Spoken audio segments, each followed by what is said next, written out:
Every Saturday morning, David and his wife left the house without deciding where they were going. Some weekends they drove for an hour before stopping. Other weekends they found what they were looking for in the very first driveway. Neither of them collected antiques. They weren't searching for anything of value. They just enjoyed old things. A wooden clock, a metal toolbox, a cast iron coffee grinder. Objects that had belonged to someone else before finding their own way home with them. They often came home with nothing at all. That had never been the point. After his wife died, Saturdays became just another day. The yard needed mowing. The gutters needed cleaning. There was always something around the house waiting to be finished. By late afternoon, David finally found himself sitting alone on the back steps, wondering where the day had gone. Nearly 3 years had passed that way. Then, one cool August morning, he woke before sunrise and realized he had nothing planned. The house was quiet. The chores would still be there tomorrow. He didn't have anywhere to go in particular. He just wanted to be somewhere besides home. He spent the next hour driving the same winding back roads he and his wife had wandered together for years. The trees had already begun turning. Farm stands sat beside the road selling pumpkins and apples. He passed through 2 small towns without stopping. On the way home, he noticed a handwritten sign leaning against the telephone pole that caught his attention. Estate sale, today only. David almost kept driving. Instead, he slowed, turned onto a narrow dirt road, and followed a string of cardboard arrows through the trees. The farmhouse sat alone at the end of the road. Most of the furniture had already been sold. People carried boxes toward their cars as David walked past. He wandered through the house with his hands in his pockets. He wasn't looking for anything special. He rarely was. When he reached the front door, he noticed an old barn standing behind the house. Its doors had been left open. Dust floated through the afternoon sunlight spilling inside.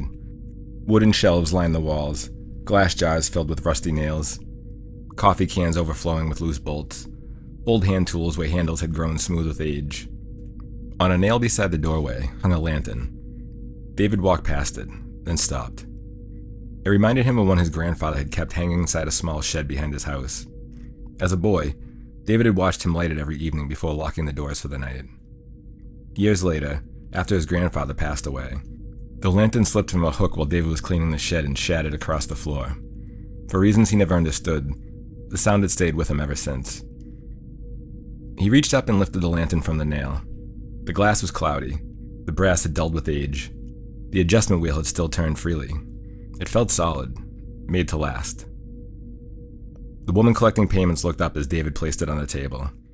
After a quick $5 transaction, David headed towards his car. That evening, David carried the lantern into the garage. He spent nearly an hour cleaning years of dust from the glass and polishing the brass until it reflected in the overhead light. The wick was still intact. He filled the reservoir, struck a match. The flame caught immediately. Warm amber light spread across the garage. David stood quietly for a moment. They don't make them like this anymore, he thought to himself. Outside the garage door stood a small garden shed. David had built it with his wife years earlier. An old iron hook remained fastened by the doorway. He carried the lantern across the yard and hung it there. The light spilled softly over the grass. David stepped back. It looked exactly where it belonged. For a few minutes, he stood and admired it. The yard was quiet. The maple tree near the back fence barely moved in the evening breeze. Beyond the lantern's glow, the rest of the yard faded into darkness. David's eyes drifted toward the fence. Standing there was a dark figure, motionless, facing the house. David stared for several seconds before walking across the yard. As soon as he left the lantern behind, the darkness swallowed the figure. The fence stood empty. Only the tree remained. David looked slowly from one end of the yard to the other. Nothing moved. After another minute, he returned to the shed. The lantern still burned quietly from its hook. David left it there for a long time while quietly studying the fence line, before finally carrying it inside. He put out the lantern and retired to bed. David slept well that night. By morning, the figure near the fence had already begun to feel less like a memory and more like the kind of thing that happens when tired eyes spend too long staring into the dark. He had been outside, looking from a brightly lit yard into an unlit tree line. It was difficult to convince himself he'd mistaken a shadow for a person, but by breakfast, he had. Most of Sunday had passed quietly. David mowed the lawn before the afternoon heat settled in. He replaced a loose board along the side of the garden shed and swept the garage floor while the doors stood open. Several times he caught himself glancing toward the hook where the lantern had hung the night before. It looked better there than he had expected. That evening, after washing the dishes, David carried the lantern back outside. The sun had already slipped below the trees. The last of the daylight lightened the sky. He lit the wick and hung the lantern on the hook beside the shed. Its warm glow spread across the yard just as it had the evening before. For several minutes, he did nothing but stand there, enjoying the warm summer evening. Crickets filled the air. Somewhere farther off, a screen door slammed. A dog barked once before everything grew quiet again. It was the kind of evening that made it easy to understand why people had once depended on light like this. Almost without thinking, his eyes drifted toward the fence. Nothing. He looked away again. The flower beds needed weeding, he thought. The grass would probably need cutting again before the weekend. His thoughts wandered the way they always did when he stood outside at the end of the day. Then, as he looked back, he saw the figure standing beside the maple tree, closer than the night before. It remained perfectly still. The outline was that of a person, that much he could recognize, but nothing more. David didn't call out. He didn't move. He just stared. The figure never acknowledged him. It never shifted its weight. It never turned its head. It only stood there, just beyond where the lantern's light came to an end. David stepped back into the yard. The lantern remained hanging behind him, and the darkness closed around the maple tree. And as David approached, the figure disappeared. Once again, the yard stood empty. He searched the fence line before walking slowly around the shed. There was nothing. No footprints crossed the soft soil beneath the tree. No broken branches. No sound beyond the steady chorus of crickets. After another minute, David returned to the lantern. He rested one hand against the warm glass, then looked toward the maple tree one last time. The yard was exactly as it had always been. Before going inside, David lowered the flame and carried the lantern into the garage. He wiped a few specks of dust from the glass with the sleeve of his shirt. As he set it on the workbench, one thought returned. If it happened again tomorrow, he wouldn't be able to blame the darkness. David never mentioned the figure to anyone. There really wasn't anyone he could have told who wouldn't have laughed politely before suggesting he get a little bit more sleep. By Monday morning, he'd almost done the same thing himself. The lantern had become easier to explain than the figure. It was an old purchase he happened to enjoy. The day passed without much to remember. David painted the shed door and pulled weeds from the beds. He stopped to admire the lantern hanging from its hook before carrying it back to the garage each night. More than once he caught himself wondering if he should leave it there permanently. It seemed to belong outside. The evening settled quietly over the yard. The heat had finally broken. A light breeze carried the smell of freshly cut grass through the neighborhood. David lit the lantern and hung it beside the shed. For several minutes he looked everywhere except the fence. He wasn't avoiding it. At least that's what he told himself. Eventually, his eyes wandered back. The figure was there, standing beside the tree, exactly where he'd seen it before. Motionless, facing the house. David watched for nearly a minute. Nothing changed. The lantern swayed gently in the breeze. The figure did not. He finally reached up and lifted the lantern from its hook. The yard disappeared into darkness. David looked toward the maple tree. Nothing. He stood there without moving, with the lantern hung at his side. After several long seconds, he stepped back to the shed without taking his eyes off the yard. He placed the lantern back on the hook. As the warm light spread across the grass once more, there the figure stood beneath the tree, exactly where he had just seen it. He felt his stomach tighten. He didn't walk toward it. He didn't call out. He couldn't. Instead, he removed the lantern from the hook a second time. Darkness. The tree stood alone. He hung it back up and the figure returned. It hadn't walked there. It hadn't appeared. It was just there, waiting beyond the reach of the light. David lowered the flame until it disappeared. He carried the lantern into the garage and set it carefully on the workbench. For the first time since bringing it home, he didn't clean the glass. He didn't wipe any of the fingerprints. He stood there looking at it for a long time. Then he switched off the garage light and went inside. Before locking the back door, he glanced once more toward the dark yard. There was nothing to see, and for reasons he couldn't explain, that did little to comfort him. David didn't light the lantern the following evening. For the first time since bringing it home, it remained on the workbench until morning. He told himself he was busy, that there were dishes in the sink, laundry waiting to be folded, a baseball game on television he barely wanted to watch. More than once, he caught himself looking toward the garage. The lantern remained exactly where he'd left it. The following evening, he walked to the garage, grabbed the lantern, lit the wick. He hung it on the hook beside the shed, then lowered himself into an old wooden chair nearby. The August air had cooled. Insect noises filled the yard. The lantern crackled softly beside him. For several minutes, David kept his eyes fixed on the ground. Eventually, he looked up. The fence stood empty. His shoulders relaxed. Then his eyes wandered farther across the yard. He pretended to not know what he was looking for. As he turned his head, there the figure stood. No longer where it had been. It was now much closer than before. It remained still and silent, facing the same direction it had always been. David didn't move. The distance between them had changed. Nothing else had. The lantern swayed gently in the breeze, and the figure still remained. After nearly a minute, David stood. He removed the lantern from its hook. Darkness settled over the yard. The figure disappeared. He stood for a moment before hanging the lantern back in its place.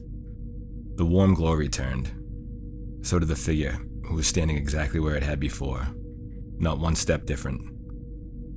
David looked slowly across the yard, then toward the fence, and then back again. Nothing had changed, only the distance. He lowered the flame, carried the lantern into the garage, closed the door behind him, and went inside. Then, without really thinking about it, he slid the deadbolt into place. It was the first time he had ever locked that door. Later that night, David stood at the kitchen sink with a glass of water in his hand. The backyard was completely dark. The shed was the only shadow. His eyes were fixed on the spot where the figure had stood. He stayed there for several moments before turning away. Not because there was anything to see, because he knew there wasn't. David left the lantern on the workbench for 2 more evenings. He found other ways to end the day. A walk to the mailbox, or a few quiet minutes on the back steps. Anything that kept him from carrying the lantern to the shed. Each night he looked toward the garage before going to bed, and each night he left it where it was. On the 3rd evening, he went outside and opened the garage door. The lantern sat on the bench. He stared at it for a long moment before picking it up. The August air was still.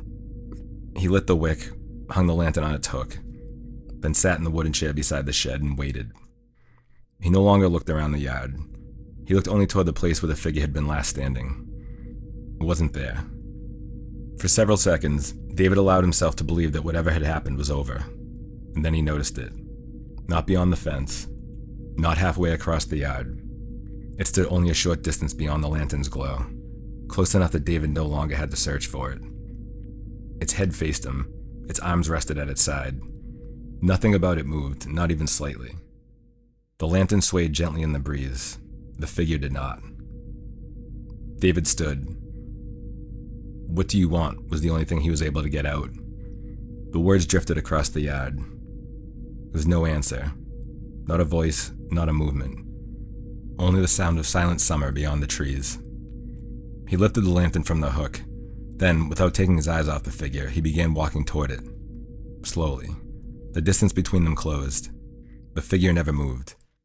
Neither did its posture. It remained standing exactly where it had been, waiting. David began to walk faster. The lantern swung against his leg. The figure never changed. 20 feet. 15. 10. David broke into a run. The lantern bounced wildly in his hand. The flame struggled against its movement, and then it went out. Darkness rushed over the yard. David stopped so suddenly he nearly lost his footing. His breathing echoed in the silence. He couldn't see the shed. He couldn't see the trees. He couldn't see where the figure had been standing. And for the first time, he had no idea what might be standing in front of him, or beside him. He turned and ran. The garage door stood open only a short distance away. He reached it and pulled it shut behind him. The sound echoed through the small building. For several long moments, he leaned against the door, listening. There was no sound. David reached into his pocket. He struck a match. The tiny flame flickered to life. He held it beneath the lantern's wick only an inch away. He stopped. The match burned lower, its light reflected in the lantern's glass. All he had to do was touch the flame to the wick. He would know whether the figure was still standing outside, whether it had moved. The flame reached his fingertips.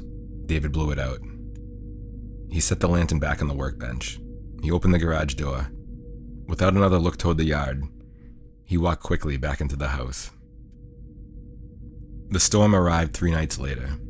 By early evening, heavy rain settled against the windows. Wind bent the trees behind the house until their branches scraped softly across the roof. David spent most of the night reading in the living room. The lantern remained where he'd left it, inside the garage. He hadn't touched it since the night he ran back across the yard. He wasn't even sure he ever wanted to again. Just after 10 o'clock, the lights went out. The house fell silent. David crossed the kitchen and opened the drawer where he kept the flashlight. It was exactly where it always was. Beside it sat an empty space where the box of matches had rested for the past several weeks. He picked up the flashlight. Rain soaked the driveway before he reached the garage. The flashlight beam found the shelf almost immediately. The box of matches sat beside the lantern. As David reached for them, his hand stopped. For several long seconds, he stood looking at the lantern. Then he struck a match. The wick caught almost immediately. The warm light filled the garage. He carried the lantern toward the shed. The rain had eased to a steady drizzle. Water dripped from the trees. The yard shimmered beneath the lantern's glow. David slowly raised it. The fence stood empty. The maple tree, empty. The yard beyond the shed, empty. There was nothing. There was no figure and no movement. Only rain falling softly through the darkness. David stood there for a minute, and then he lowered the lantern. He took several steps toward the house before stopping. After a moment, he turned back one last time and raised the lantern. But still, the yard remained empty. Satisfied, he turned back and walked inside. The flashlight still rested on the kitchen counter. David set the lantern beside it. He removed his rain jacket and hung it over the back of the chair. The matches went back inside the drawer. He wiped the rain from his forehead with the sleeve of his shirt. The storm had nearly passed. Only an occasional drop tapped slightly against the windows. He switched off the flashlight. The lantern's warm glow filled the kitchen. David started toward the stairs. As he passed the mirror in the hallway, 2 steps later, he stopped. Something hadn't looked right. Slowly, he looked back. The mirror reflected the kitchen, the lantern, the hallway behind him. And for only an instant, he caught the outline of the figure standing behind him. He turned quickly. The hallway stretched away exactly as it always had. The lantern's light reached only partway down it. At the very edge of the light, it stood, the figure, motionless, facing him. David took one slow step toward the figure. Behind him, the lantern went out.